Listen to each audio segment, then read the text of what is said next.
how much money are you spending on this? To put it simply, it'll be about $500 million by the time we're done on both films put together, part 1 and part 2, which is over 4,000 crores. Plotting action adventure. Mahesh Babu, a Telugu superstar, is the hero of the film. Bigger and better. A gangster film. It's a gangster genre with a female gaze.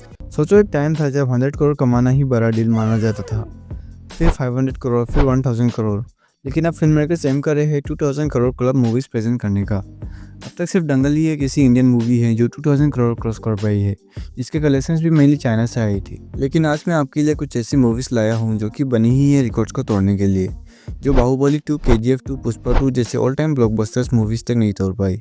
तो चलो शुरू करते हैं और discuss करते हैं top 3 movies जो 2000 करोड़ कमा सकती है। सुपरस्टार जिसका नाम ही इनफ है बस क्रिएट करने के लिए, यश, जिसने KGF के साथ सिनेमा के रिकॉर्ड्स तोड़ फोड़ दिए थे, और अब वो वापस आ रहा है एक प्रोजेक्ट के साथ जो रिस्की भी है और डेंजरस भी। KGF 2 के बाद से सभी यश की नेक्स्ट मूवी KGF 3 की एंटिसिपेट कर रहे थे, लेकिन यश ने डिसाइड किया कि KGF की सीक्वल के साथ नहीं बल्कि एक कम्प्लीटली न्यू मूवी के ऊपर काम करेंगे, जो कि है टॉक्सिक। 4 साल का वेट और दर्जनों ऑफर रिजेक्ट करने के बाद उन्होंने एक परफेक्ट स्क्रिप्ट को चूज़ की। उन्होंने अपने एक इंटरव्यू में कहा कि वो अपना टाइम दे देंगे पर कुछ ऐसा बनाएंगे जिसे दुनिया याद रखे, और वही से शुरू हुआ टॉक्सिक। टॉक्सिक एक गैंगस्टर ड्रामा है जो 1940s से लेकर 1970s के एरा में सेट है। डायरेक्टेड बाय गीतू मोहनदास, जिन्होंने अपने डेब्यूट फिल्म कैलकुनंडो से ही national award for best short fiction जीता था, और वो मेनली रॉ और इमोशनल स्टोरी के लिए जाने जाते हैं।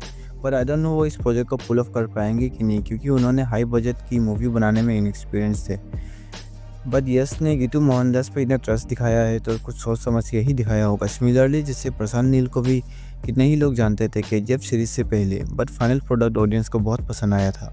सेट्स की बात करें तो 20 एकड़ का मैसिव सेट बना था 1940s के एरा को रिक्रिएट करने के लिए, लेकिन यही सेट कंट्रोवर्सी में आ गया जब फॉरेस्ट डिपार्टमेंट ने मेकर्स के ऊपर केस फाइल कर दिया पेड़ों को काटने के लिए, जिसके रिजल्ट में शूटिंग डिले हो गई। बट इन रिस्पॉन्स हाइप और भी बढ़ गया, और बजट इस मूवी का अराउंड 400 करोड़ बताया जा रहा है, और 20th सेंचुरी फॉक्स के साथ इस मूवी की इंटरनेशनल डिस्ट्रीब्यूशन की बात भी चल रही है। जनवरी 2025 को टॉक्सिक का बर्थडे पिक आया था, जिसमें हमें एक छोटा सा ग्लिम्स देखने को मिला था यस का, जिसमें उनका लुक काफ़ी डेशिंग है। मूवी का पूरा title A fairy tale for grown ups है, जो कि ये सजेस्ट करता है कि ये सर्टेनली एक A-rated मूवी होने वाली है, और हमें बर्थडे गिफ्ट्स में काफ़ी बोल्ड सीन्स भी देखने को मिले, जहाँ यश के साथ एक फीमेल काफ़ी इंटीमेट हो रही है।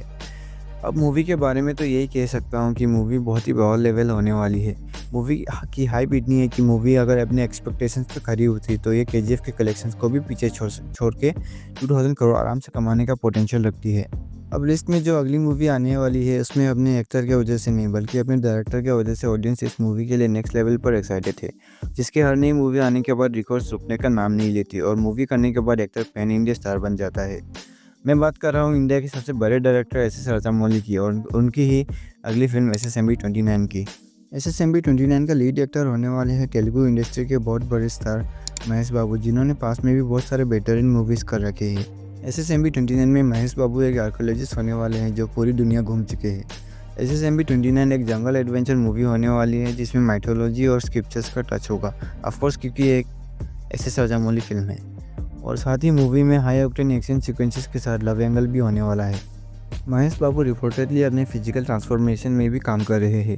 इसका पहला पोस्टर हमें 9 अगस्त 2025 को देखने को मिला, जिसमें महेश बाबू का लुक तो रिवील नहीं किया गया, लेकिन उनके चेस्ट का एक फ़ोटो था और उनके गले में एक माला थे जिसमें हिंदू ऑर्नामेंट्स दिखाई दे रहे थे। सो इट्स सर्टेन की मूवी में माइथोलॉजिकल एंगल तो होने ही वाला है। और नीचे लिखा था globe trotter, which basically means a person जो पूरी दुनिया घूमती। बजट की बात करें तो मूवी को अराउंड 1000 करोड़ का बजट एलोकेट किया गया है, और SS राजामौली और महेश बाबू कोई भी अपफ्रंट फीस नहीं ले रहे हैं। इंस्टेड उन्होंने 40% प्रॉफिट शेयरिंग पे अपने डील की है, ताकि मूवी की प्रोडक्शन लिमिट को अपने मैक्सिमम लेवल तक पुश कर पाए। And those of who are wondering कि मूवी कहीं बाहुबली की तरह 2 पार्ट में तो नहीं बनने वाली, तो उन्हें क्लियर कर दूं कि ये एक स्टैंड अलोन मूवी है और एक ही पार्ट में कंक्लूड होने वाला है। with no plans for a second part. कुछ आर्टिकल्स के मुताबिक जेम्स कैमरन इस मूवी का टाइटल अनाउंसमेंट करने वाले हैं जब वो अपनी मूवी अवतार 3 को प्रमोट करने आएंगी। सो मूवी की प्रमोशन मिल जाएगी इंटरनेशनल लेवल पर। मूवी पर अपडेट्स की बात करूँ तो नवंबर में इस मूवी का टीजर एक्सपेक्टेड है एंड आई बिलीव अगर इस मूवी का वर्ल्ड वाइड पुश के साथ रिलीज किया गया तो 2000 करोड़ इजीली क्रॉस कर सकती है। फाइनली अब हम जिस मूवी के बारे में बात करने वाले हैं वो अपने ही अलग लीग में है।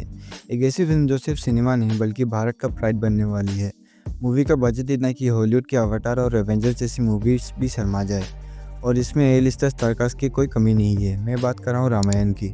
इनिशियली प्रोजेक्ट की शुरुआत अल्लू अर्जुन के पिता अल्लू अरविंद और मल्लू मंतेना ने की थी, पर प्रोडक्शन कॉस्ट बढ़ने की वजह से काफ़ी दिक्कतें आने लगी और मल्लू मंतेना ने तो प्रोजेक्ट से ही एग्जिट ले ली। फिर बाद में एंट्री हुई 8 टाइम्स ऑस्कर जीत चुके कंपनी प्राइम फोकस के सीईओ नमित मल्होत्रा की, जिन्होंने पूरे प्रोजेक्ट को रिबूट किया।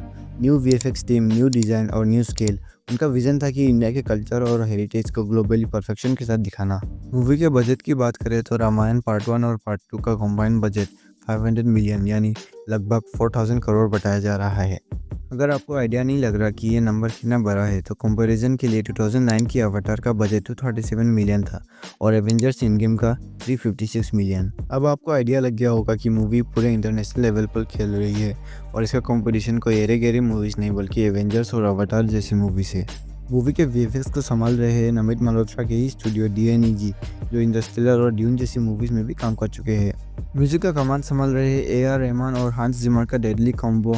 जब रामायण का इंट्रोडक्शन वीडियो आया था तब हमने देख लिया कि ये दोनों मिलकर क्या कुछ नहीं कर सकते। अगर आपने वीडियो नहीं देखा तो जाके एक बार म्यूजिक सुन लेना, आपके रोंगटे खड़े हो जाएंगे। कास्टिंग की बात करें तो श्री राम का रोल प्ले कर रहे हैं रणबीर कपूर और उन्होंने इस रोल के लिए नॉनवेज खाना छोड़ दिया और वो अपनी फिजिकल ट्रांसफॉर्मेशन में भी काम कर रहे हैं। आगे की कास्ट की बात करें तो फीचर हो रहे हैं Sai Pallavi as Sita, Yash as Ravan, Sunny Deol as Hanuman, Ravi Dubey as Lakshman, Amitabh Bachchan as Jatayu, Arvind Kobil as Dasharath. सरल शब्दों में कहूँ तो दुनिया भर के ए लिस्टेड एक्टर्स को कास्ट कर लिया इस मूवी के लिए। फाइनली रिलीज डेट की बात करूँ तो रामायण का पार्ट 1 रिलीज होगा दिवाली 2026 और पार्ट 2 रिलीज होगा दिवाली 2027 को। मूवी से एक्सपेक्टेशंस तो बहुत है पर रिस्क भी उतना ही बड़ा है। एक मिस्टेक और इसी सिनेमा हिस्ट्री का सबसे बड़ा फ्लॉप बनने में वक्त नहीं लगेगा, लेकिन अगर चल गई तो इंडिया को फाइनली अपना माइथोलॉजिकल एपिक यूनिवर्स मिलेगा जिस पे हम गर्व कर पाए। रामायण सिर्फ एक फिल्म नहीं बल्कि एक इमोशन है। इस मूवी से दुनिया को हमारे माइथोलॉजी और हेरिटेज का आइडिया लगेगा। एक ऐसा प्रोजेक्ट जो कि प्रूव करेगा कि इंडियन सिनेमा भी ग्लोबल लेवल पर कम्पीट कर सकती है और क्या पता सरपास भी कर सकती है। तो ये थी वो 3 फिल्में टॉक्सिक, SSMB 29 और रामायण, जो इंडियन सिनेमा को एक नए एरा में ले जा सकती है। अब सवाल ये है कि कौन सी फिल्म सबसे पहले 2000 करोड़ क्लब में एंट्री लेगी। कमेंट्स में अपना प्रेडिक्शन जरूर लिखना। और अगर जानना है कि SS राजामौली और आमिर खान में से कौन एक बेहतर महाभारत बना सकता है तो इस वीडियो में क्लिक करके देख सकते हो। मिलते हैं नेक्स्ट वीडियो में। Thanks for watching.